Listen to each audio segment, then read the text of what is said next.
이런 말 하는 경우들을 들어보신 적이 있을 거예요. 국토의 허리를 잘랐다. 산의 맥을 잘라버렸다. 뭐 이런 표현하는 경우가 있죠. 일제시대를 지나면서 일제가 나라의 정기를 끊어버리기 위해서 국토의 중요한 맥에 새말뚝을 박았다. 뭐 이런 생각들이 우리에게 있는 거죠. 과거에 김영삼 정부 때 대대적으로 그 새말뚝 찾기 운동을 했거든요. 그때 일본이 우리나라의 정기를 끊기 위해서 국토의 중요한 부위마다 새말뚝을 박았다. 그래서 그걸 찾아내야 된다고 그 운동을 한 적이 있습니다. 근데 그게 아닌 것으로 밝혀졌거든요. 근데 지금도 그렇게 생각하는 분들이 많이 있죠. 일본이 우리의 정기를 끊기 위해서 새말뚝을 박았다 이런 거죠.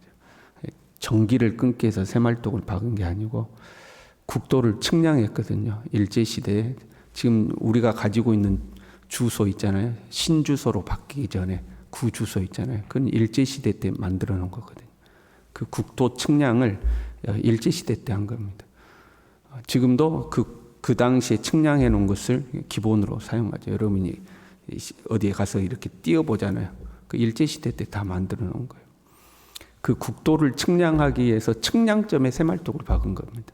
측량 기준점들이 있잖아요. 거기에 새말뚝을 박았는데 국토에 뭐 맥을 끊기 위해서 전기를 끊기 위해서 새말뚝을 박았다고 이제 소문이 난 거죠.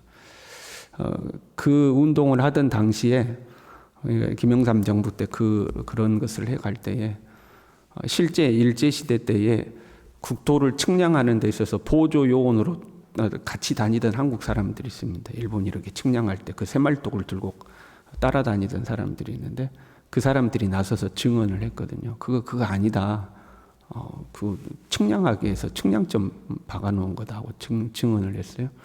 근데 그 사람들의 증언은 널리 알려지지 않고 이 반일 감정을 자극해가지고 일본이 그랬다 하는 것 때문에 지금도 많은 사람들이 일제가 새말뚝을 박았다 이제 이런 인식을 가지고 있죠.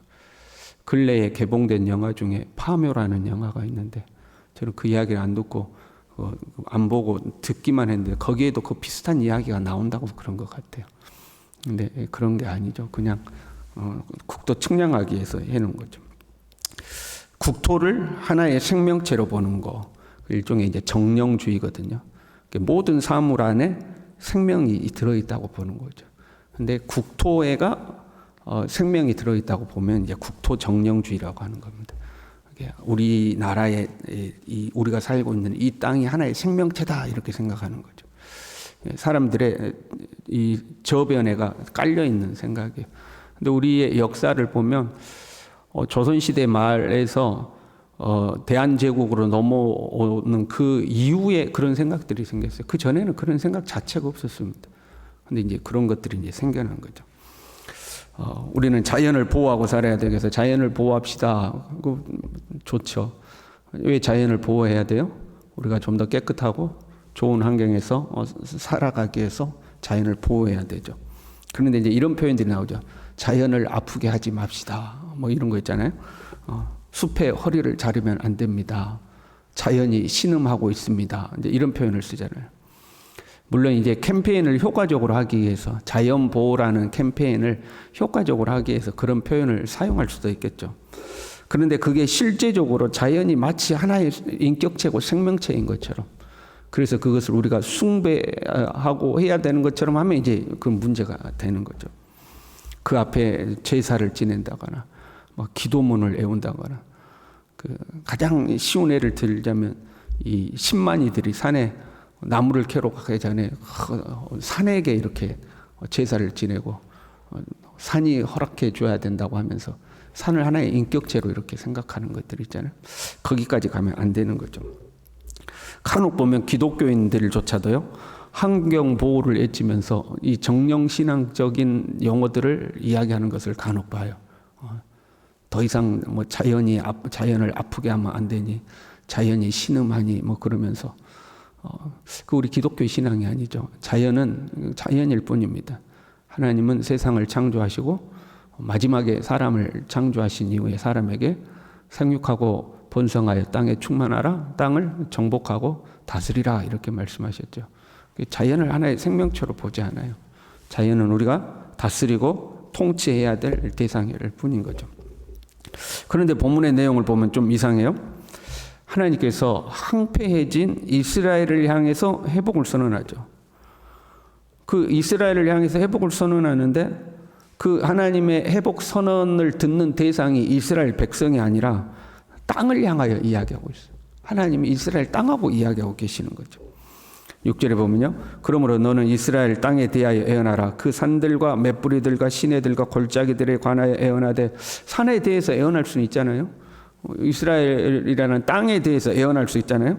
그런데 8절에 보니까 너희 이스라엘 산들아 너희는 가지를 내고 내 백성 이스라엘을 위하여 열매를 맺으리니, 산에게 애언을 하고 있는 거예요. 산에 대하여 이스라엘 백성에게 애언을 하는 것이 아니라 어떻게 보면 이스라엘 백성에 대해서 산에게 애언을 하는 거죠. 산아 내 말 들어라 하고 산에게 이야기를 하는 거죠. 9절에요. 내가 돌이켜 너희와 함께 하리니 사람이 너희를 갈고 심을 것이며 내가 또 사람을 너희 위에 많게 하리니, 내가 너희를 이렇게 해줄게. 산아 내가 너희에게 애언하는데 내가 너희를 이렇게 해줄게. 이스라엘 땅아 내가 너희에게 애언한다. 내가 너희를 이렇게 해줄게. 이렇게 말씀하고 계시잖아요. 13절에 보면요. 그들이 너희에게 이르기를 너는 사람을 삼키는 자요 네 나라 백성을 제거한 자라 하거니와 네가 다시는 사람을 삼키지 아니하며 다시는 네 나라 백성을 제거하지 아니하리라. 너 옛날에 이런 이야기 들었지. 너 옛날에 아주 못된 땅이라는 이야기 듣고 살았지. 자기 백성을 삼키는 땅이라고 이야기 들었지. 그런데 다시는 그런 일 없도록 내가 너 해줄게. 다시는 그런 그 마음 아픈 소리 듣지 못하도록 내가 너 그렇게 해줄게 하고 지금 산에게 말씀하시는 거예요. 정말로 하나님이 산과 들을 마주보면서 그들과 대화하면서 약속하시는 것일까? 지금 이스라엘은 패망했어요. 이스라엘 백성들은 포로 잡혀가거나 뿔뿔이 흩어져서 이제 사라진 거죠. 그래서 이스라엘이 거주하던 언약의 땅은 백성들이 다 없어진 거예요. 그래서 그 텅 비어버린 황폐한 땅을 보시고 지금 하나님 말씀하고 있는 거죠. 하나님의 이 말씀을 들을 백성이 그 땅에서 없어져 버린 거예요. 그래서 그 땅을 보고 말씀하고 계시는 거죠. 들을 리가 없으면 들을 하나님의 백성이 없으니까 땅을 보고서라도 말씀하시는 하나님. 간혹 보면 이제 하늘을 보고서라도 말씀하실 때에서 하늘아 내 말을 들으라 그러면서 하나님이 하늘 보고 이렇게 말씀하시는 경우도 있죠. 예, 그 백성이 없어져 버렸기 때문에 그렇죠. 이렇게 가만 보면 집에서 이렇게 애완동물 키우시는 분들 있잖아요. 그 애완동물하고 이야기하시는 분들도 있죠. 그렇잖아요.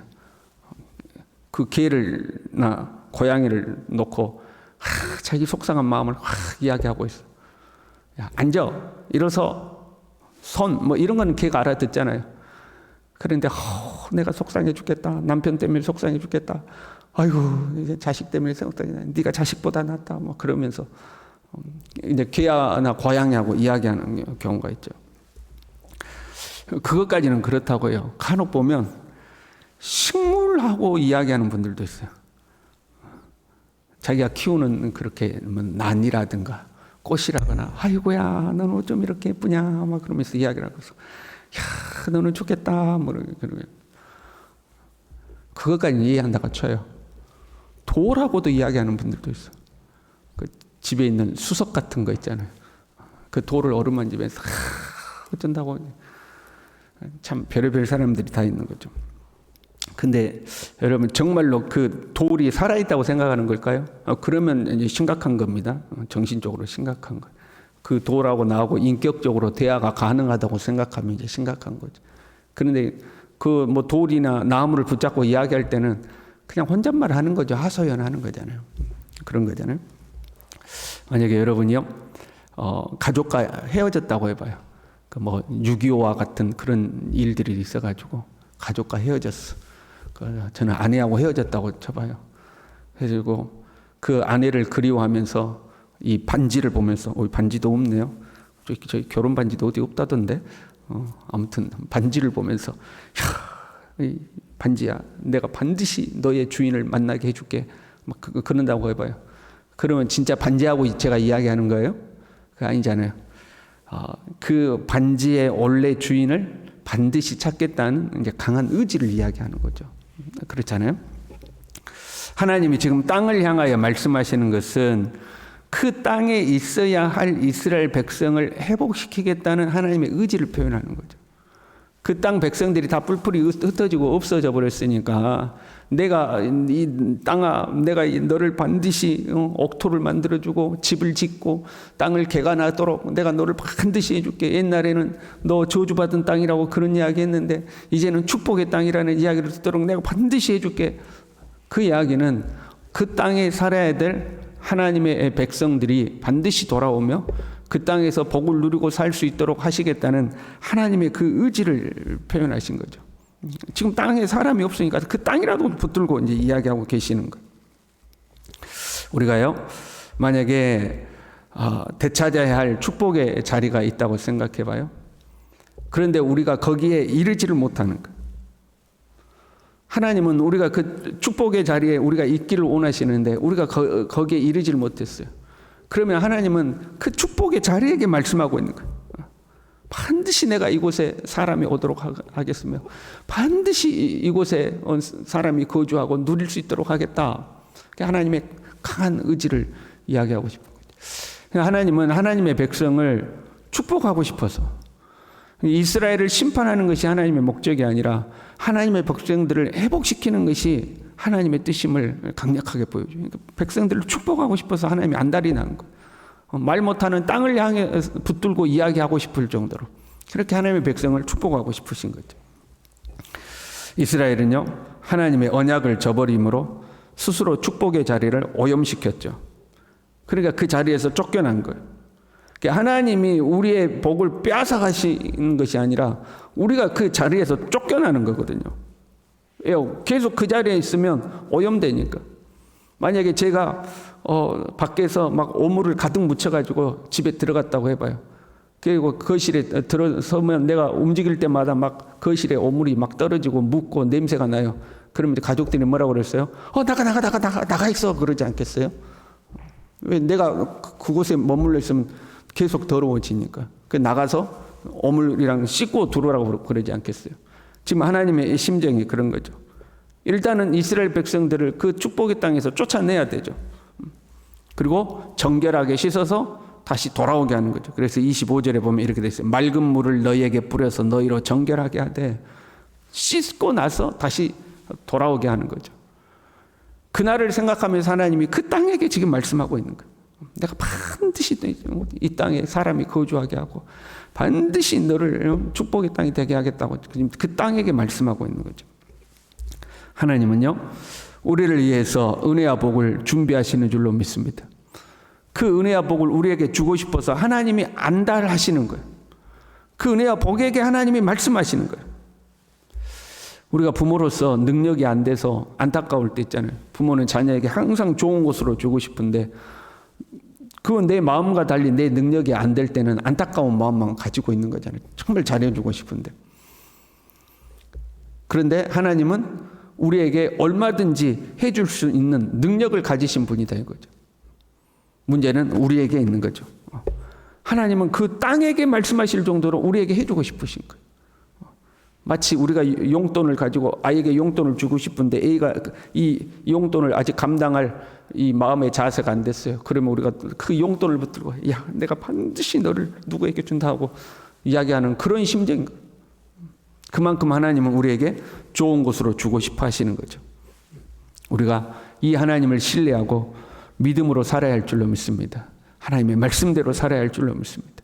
하나님이 예비하신 모든 것을 다 받아 누릴 수 있도록 하나님 앞에 정결하고 깨끗한 삶을 살아갈 수 있기를 바랍니다. 기도하시겠습니다. 하나님 아버지, 하나님의 백성을 축복하시며 하나님의 백성에게 은혜를 베풀기를 갈망하시는 하나님의 이 마음을 우리로 하여금 이해하게 하시고 우리로 하여금 하나님이 기뻐하시는 자리에 도달할 수 있도록 거룩하고 순결하며 하나님의 말씀에 순종하는 하나님의 사람들이 될 수 있도록 우리 모두를 붙들어 주시옵소서.